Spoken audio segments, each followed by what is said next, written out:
Salve, salve, gente boa! Seja bem-vindo, muito bem-vindo ao canal. Nesse vídeo nós vamos falar sobre o poderoso alcance da presença de Deus. Não sai daí, vem comigo até o final. Vamos junto?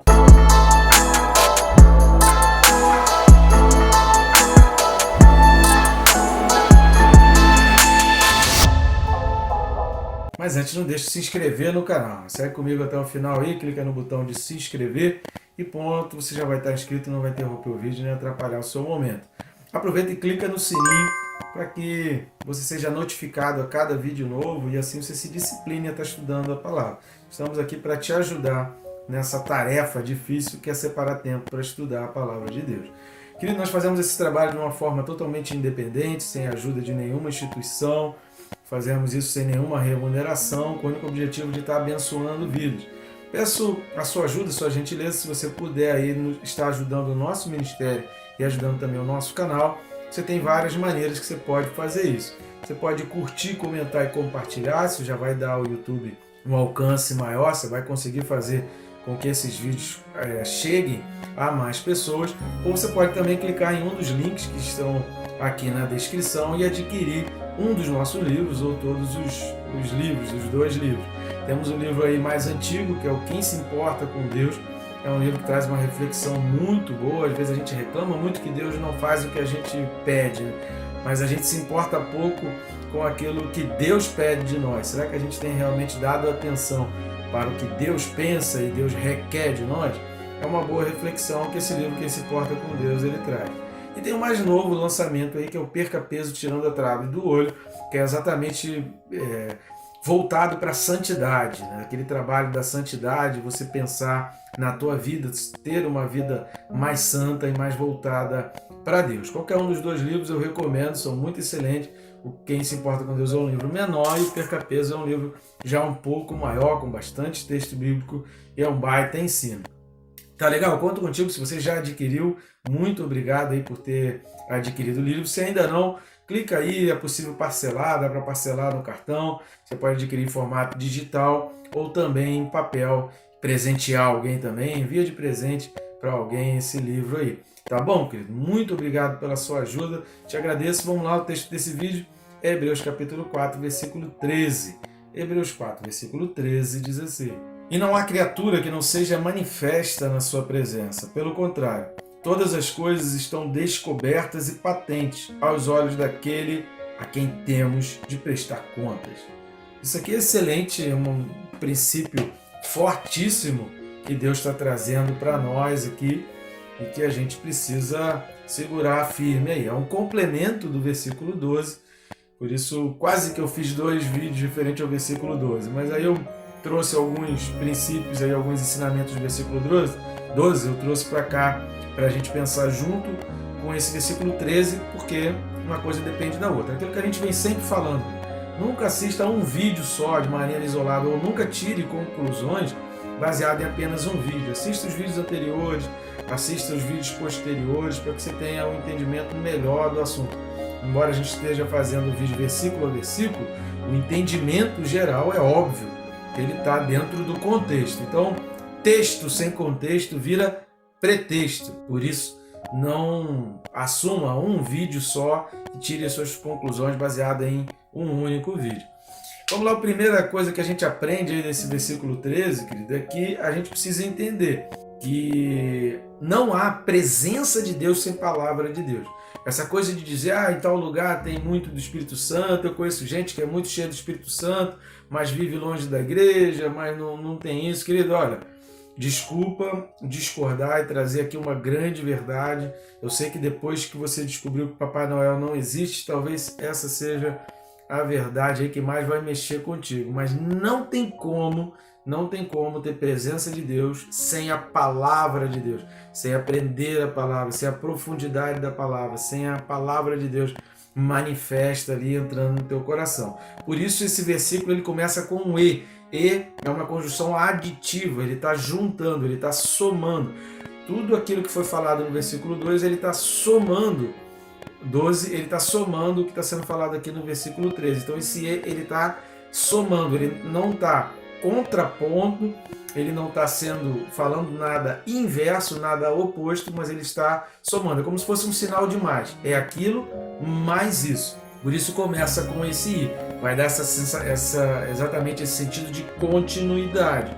Por dois motivos, querido. Por que a presença de Deus ela não pode ser dissociada da palavra? Primeiro porque a palavra é Jesus. A gente viu isso no vídeo passado. João trouxe esse ensinamento de que Jesus ele é o Logos de Deus, a palavra lá no versículo 12. É Logos, João vai dizer que o Logos é Jesus, que estava no princípio com Deus, e que o Logos era Deus, e que sem ele nada do que foi feito se fez. João capítulo 1, versículos de 1 a 14, não deixe de ler. E a gente precisa entender isso, que a presença de Deus é Jesus, a Bíblia é cristocêntrica, e a palavra de Deus ela é Jesus. A expressão prestar contas aqui nesse versículo 13, ela é exatamente voltar ao Logos, chegar ao Logos. A palavra grega aqui é usada de Logos, nesse sentido de dar contas, você vai prestar contas, você precisa estar com a tua vida pautada. É como se fosse aquele gabarito. O sentido aqui, no grego, é como se fosse aquele gabarito que até pouco tempo era muito utilizado em provas de concurso, que você marcava ali, e aí o que aquelas marcações fazem? Aquelas marcações são colocadas embaixo do gabarito, onde tem as marcações corretas daquelas questões, e aí vai indicar para cada furinho correto, se tiver a marcaçãozinha pintada, aquilo conta como um acerto. Então vai somando os acertos de acordo com o gabarito. Esse é o sentido aqui, que a tua vida seja esse gabarito. Por isso a palavra original aqui é Logos e é traduzida aí como prestar contas, ou seja, que a tua vida seja um gabarito diante da palavra de Deus. E a segunda coisa que a gente vai entender, por que a gente não pode dissociar a presença da palavra de Deus, é exatamente o contexto daquilo que está sendo dito aí, principalmente dos versículos de 11 a 13, mas também desde o capítulo 3, isso já vem sendo trabalhado na mente das pessoas que vão ler essa carta, dos destinatários da carta aos Hebreus, isso vem sendo trabalhado com relação à palavra de Deus. Não há presença sem palavra. Se você ler os versículos 12 e 13, você vai ver que a palavra de Deus é viva e eficaz, mais cortante que espada de 2 gumes, ao ponto de penetrar, e não há criatura que não seja manifesta na sua presença. Na presença de quê? Na presença de Deus, na presença da palavra de Deus. Criatura aqui no versículo 13. A palavra aqui por criatura, ela vai abranger tanto os seres materiais, digamos assim, quanto seres espirituais, ou seja, os próprios demônios eles vão sendo manifestos. Se você assistiu o vídeo anterior, é por isso que a gente termina o vídeo anterior aqui do versículo 12, falando sobre a questão de que nós somos templos não feitos por mãos humanas, somos templos feitos por Deus. E aí nós somos corpo, alma e espírito. Nós temos o átrio exterior, que é o nosso corpo, o lugar santo, que é a nossa alma, e o lugar santíssimo, que é o nosso espírito, onde Deus quer habitar, onde Deus quer penetrar e onde Ele entra através da nossa invocação, da gente aceitar a obra, da gente aceitar o favor de Deus, o Espírito dele. Então o que vimos no trecho do capítulo 3, de 16 a 18, e também em Hebreus 4:11, quando fala da desobediência, do pecado, da rebeldia, é que isso abre portas para demônios. Assista os vídeos que nós temos aí no nosso canal referente a obras da carne, que é o estudo referente a Gálatas 5. A gente tem Gálatas completo, versículo a versículo. Você pode fazer a pesquisa aí por obras da carne e você vai encontrar os 3 vídeos que nós temos disponíveis aí no canal para que você aprofunde mais disso. Porque o pecado, a desobediência, a rebeldia são portas abertas para demônio. Cada vez que você está vivendo a tua vida embrenhado dentro do pecado, a pessoa está abrindo portas para demônios, que também vão contribuir para a incredulidade, porque o diabo não quer que você creia. Isso é óbvio. Quando abre portas para demônios, é óbvio que a incredulidade ela vai bater a porta. Mas como o objetivo aqui do autor aos Hebreus é estar escrevendo para pessoas que já professaram a fé, é por isso que o autor aos Hebreus está falando. Então, cuidado com portas, com brechas que você dá.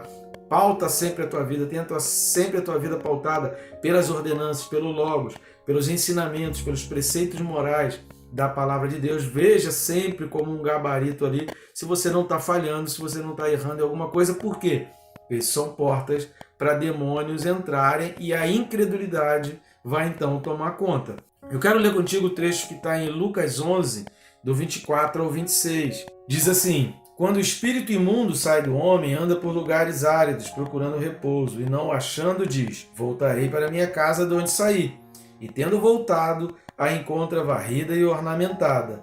Então vai e leva consigo outros 7 espíritos piores do que ele, e entrando habitam ali. E o último estado daquele homem se torna pior do que o primeiro. O que esse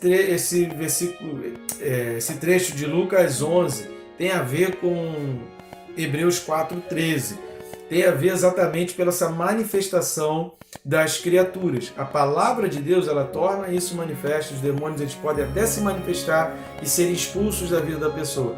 Agora, o que vai preencher a casa, e essa casa que precisa ser preenchida, é o espírito humano, é o santo dos santos, é o lugar onde Deus quer habitar dentro do homem, que é esse lugar santíssimo. Não é no átrio e não é no lugar santo, não é no corpo e não é na alma, é no lugar santíssimo. Quando o ser humano não deixa Deus penetrar ali, através da sua palavra, através do empenho, da obediência, da disciplina, da vigilância, assista aos vídeos aí correspondentes ao capítulo 4, você vai entender por que a gente está falando isso. Através dessa disciplina, através da vigilância. Quando você não cuida, você não guarda o teu coração, por isso que a palavra de Deus diz: de todas as coisas, guarda o teu coração, que é o lugar santíssimo, onde Deus quer habitar. Se Deus não habita, o diabo ele volta com outros demônios, vai encontrar a casa vazia, e aí o último estado é pior do que o primeiro.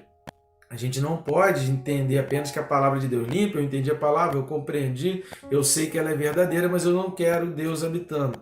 Isso é perigosíssimo, porque a casa vai ser limpa, porque a pessoa recebeu a palavra, porém ela não vai permitir que Deus habite, e isso vai ser manifesto, e Deus vai começar a manifestar todas as criaturas que estão habitando ali no lugar que deveria ser o santíssimo lugar, deveria ser o santo dos santos dentro de você, o lugar onde Deus habita. E por fim, querido, esse versículo 13, a gente precisa entender essa expressão pelo contrário, que ele está dizendo: e não há criatura que seja manifesta na sua presença. Pelo contrário, todas as coisas estão descobertas e patentes aos olhos daquele a quem temos de prestar conta.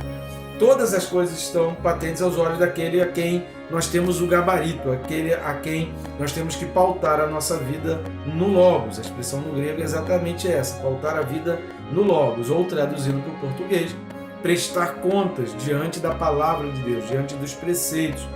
Nada fica encoberto para Deus, querido, nada. Não pense que dá para enganar Deus, não pense que dá para nem enganar Deus nem o diabo. Por isso eu fiz questão de ler Lucas capítulo 11, porque o diabo tem uma estratégia. Se você não tem uma estratégia para a tua vida, se você não tem um propósito claro definido para a tua vida, a palavra de Deus ela pode trazer esse propósito, ou então o diabo ele vai acabar assumindo isso e assumindo esse propósito. A questão é: você tem prestado conta dos teus pensamentos e dos propósitos do seu coração? Como diz lá o versículo 12, você tem prestado contas para Deus? Porque pensamentos, qual a diferença de pensamentos e propósito? Pensamento você pode ter um monte. Agora, propósito é quando você alinha esses pensamentos, você converge vários pensamentos e você começa a ter um foco, você começa a ter um objetivo de vida. Você entende para o que você foi criado. Propósito é aquilo que você entende. O que é o propósito? O propósito é o porquê você faz as coisas que você faz. Tudo que você faz por quê? Quando você consegue responder essa pergunta, eu faço por isso, aquele é o teu propósito. Eu vivo por isso, esse é o teu propósito. A idolatria, que diz lá em Êxodo, capítulo 20, Deus ele fala lá, né? Não tendes outros deuses diante da minha face, diante de mim. O que significa isso? Significa que qualquer coisa que assuma o propósito do teu coração, qualquer coisa que venha, eu faço isso porque me acalma, eu faço isso porque me dá paz, eu faço isso porque me tranquiliza, eu faço isso porque senão eu piro, eu faço isso porque senão eu fico muito nervoso. O que é isso que você diz? Se não é a palavra, se não é a presença de Deus, Isso é uma idolatria. Isso, entre aspas, é o teu ídolo. Então qualquer coisa que você dependa mais para viver, para pensar, para ser feliz, para sorrir, para se alegrar do que Deus, esse é o teu ídolo e ele precisa ser destituído, porque ele está ocupando o lugar, no lugar santíssimo, no teu espírito, que deveria ter apenas Deus presente ali. E não pense que você vai enganar a Deus, porque todas as coisas que o texto está falando, elas estão descobertas, não há vendas, não há barreiras. Deus enxerga todas as coisas. Preste contas para Deus, que ao prestar conta, tenta cada vez que você faz a tua prova, vou botar entre aspas, que os teus resultados, as tuas respostas estejam mais de acordo com o gabarito, estejam mais de acordo com os preceitos, com os mandamentos, com as ordenanças, com os preceitos morais da palavra de Deus. E que Deus te abençoe, querido, rica e abundantemente.